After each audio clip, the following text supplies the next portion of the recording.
within an incredibly busy world. The pace of life is often frantic, our minds are always busy, and we're always doing something.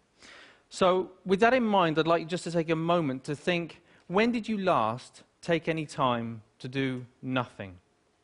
Just 10 minutes, undisturbed. And when I say nothing, I do mean nothing. So that's no emailing, texting, no internet, no TV, no chatting, no eating, no reading. Not even sitting there reminiscing about the past or planning for the future. Simply doing nothing. I see a lot of very blank faces. My thinking is it's probably have to go a long way back. And this is an extraordinary thing, right? We're talking about our mind.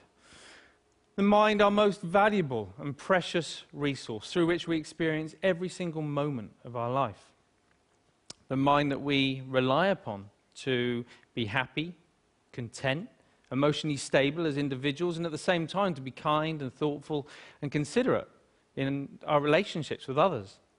This is the same mind that we depend upon to be focused, creative, spontaneous, and to perform at our very best in everything that we do. And yet, we don't take any time out to look after it.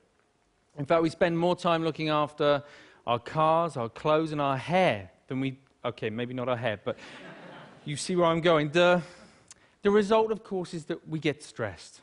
You know, the mind whizzes away like a washing machine going round and round, lots of difficult, confusing emotions.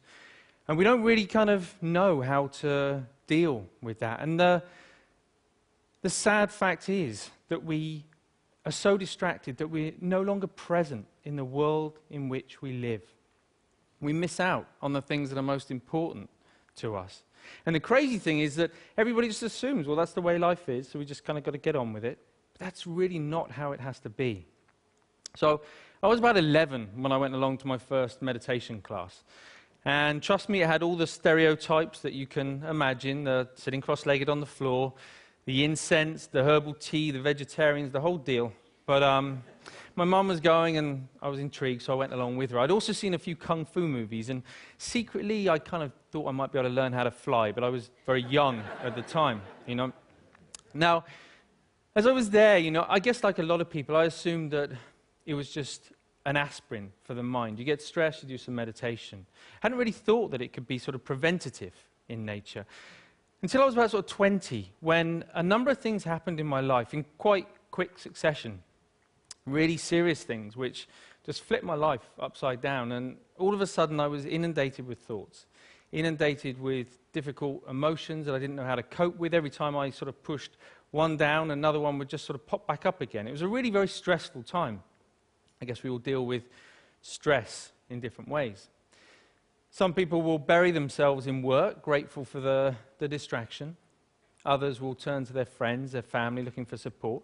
Some people hit the bottle, start taking medication. My own way of dealing with it was to become a monk. So I quit my degree, I headed off to the Himalayas, I became a monk, and I started studying meditation. People often ask me, you know, what I learned from that time. Well, obviously it changed things, you know. Let's face it, becoming a celibate monk is going to change a number of things. But it was more than that. You know, it taught me, it gave me a greater appreciation and understanding for the present moment. By that, I mean not being lost in thought, not being distracted, not being overwhelmed by difficult emotions, but instead learning how to be in the here and now, how to be mindful, how to be present. I think the present moment is so underrated. It sounds so ordinary, and yet we spend so little time in the present moment that it's anything but ordinary. There was a research paper that came out of Harvard just recently that said, on average, our minds are lost in thought almost 47% of the time. 47%. At the same time, this sort of constant mind-wandering is also a direct cause of unhappiness. Now, we're not here for that long anyway, but to spend almost half of our life lost in thought and potentially quite unhappy, don't know, it kind of seems tragic, actually, especially when there's something we can do about it. When there's a positive, practical, achievable, scientifically proven technique which allows our mind to be more healthy, to be more mindful, and less distracted. And the beauty of it is that even though it kind of need only take about 10 minutes a day, it impacts our entire life. But we need to know how to do it. We need an exercise, we need a framework to learn how to be more mindful. That's essentially what meditation is. It's familiarizing ourselves with the present moment. But we also need to know how to approach it in the right way, to get the best from it. And that's what these are for, in case you've been wondering. Because most people assume that meditation is all about sort of stopping thoughts, getting rid of emotions, somehow controlling the mind. But actually it's quite different from that. It's more about sort of stepping back, sort of seeing the thought clearly, witnessing it coming and going, emotions coming and going without judgment, but with a relaxed, focused mind. So for example, right now, if I focus too much on the balls, then there's no way that I can relax and talk to you at the same time. Equally, if I relax too much talking to you, then there's no way I can focus on the balls. I'm going to drop them. Now in life and in meditation, there'll be times when the focus becomes a little bit too intense and life starts to feel a bit like this. It's a very uncomfortable way to live life when we get this tight and stressed. At other times, we might take our foot off the gas a little bit too much, and things just become a little bit like this. And of course, in meditation, we can end up falling asleep. So we're looking for a balance of focused relaxation where we can allow thoughts to come and go without all the usual involvement. Now, what usually happens when we're learning to be mindful is that we get distracted by a thought. Let's say this is an anxious thought.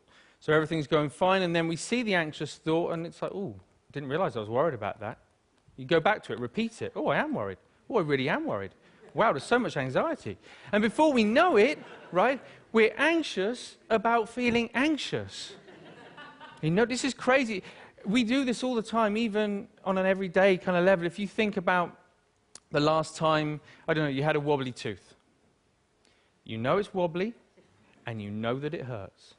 But what do every 20, 30 seconds? I don't know. It does hurt. And we reinforce the storyline, right? And we just keep telling ourselves. And we do it all the time, and it's only in learning to watch the mind in this way that we can start to let go of those storylines and patterns of mind. But when you sit down and you watch the mind in this way, you might see many different patterns. You might find a mind that's really sort of restless and the whole time. You know, don't be surprised if you feel a bit agitated in your body when you sit down to do nothing and your mind feels like that. You might find a mind that's very sort of dull and boring, and it's just almost mechanical. It just sort of seems to, it's as if you're just sort of getting up, going to work, eat, sleep, get up. Or it might just be that one little nagging thought that just goes round and round and round to your mind. Whatever it is, meditation offers the opportunity, the potential to step back and to get a different perspective, to see that things aren't always as they appear. You know, we can't change every little thing that happens to us in life, but we can change the way that we experience it. That's the potential of meditation, of mindfulness. You don't have to burn any incense, and you definitely don't have to sit on the floor. All you need to do is to take 10 minutes out a day to step back, to familiarize yourself with the present moment so that you get to experience a greater sense of focus, calm, and clarity in your life. Thank you very much. Thank you.